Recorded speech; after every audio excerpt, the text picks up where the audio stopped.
সংগ্রামী গাইবান্ধা জেলা সভাপতি, সংগ্রামী শিবির নেতৃবৃন্দ এবং গাইবান্ধা জেলাবাসী, আসসালামু আলাইকুম ওয়া রাহমাতুল্লাহ। সংগ্রামী উপস্থিতি, আপনারা জানেন বিএনপি সরকার ক্ষমতা গ্রহণের পর থেকে 100 দিনে প্রায় 6 শতাধিক খুনের ঘটনা ঘটেছে। তাদের হাত থেকে তাদের দলীয় নেতা কর্মীরা রক্ষা পায় নাই, তাদের হাত থেকে ফুটপাতের হকার থেকে শুরু করে আবাল বৃদ্ধ বনিতাকেও রক্ষা পায় না। কিন্তু আজকে বিএনপি সরকার পরিস্থিতি সামাল দিতে পারছে না। আজকে যিনি স্বরাষ্ট্রমন্ত্রীর দায়িত্ব পালন করছেন শ্রীরাম খেলাউদ্দিন, তিনি বাংলাদেশের ইতিহাসে সবচেয়ে অযোগ্য এবং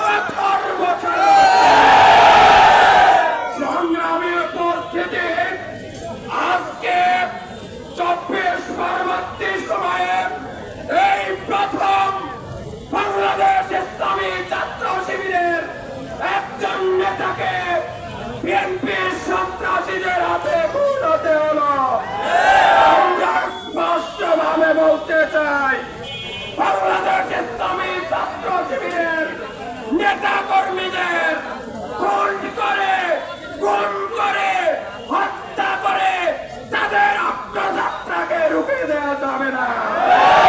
ইতিহাস সাক্ষ্য দেয় 80-এর দশকে, 90-এর দশকে ছাত্র ইউনিয়ন, সমাজতান্ত্রিক ছাত্র ফ্রন্ট, ছাত্র ফেডারেশন থেকে শুরু করে সকল সংগঠন মিলেও সর্বদলীয় ছাত্র সংগ্রাম পরিষদ গঠন করে বাংলাদেশ ইসলামী ছাত্র শিবিরকে দমিয়ে রাখতে পারে না।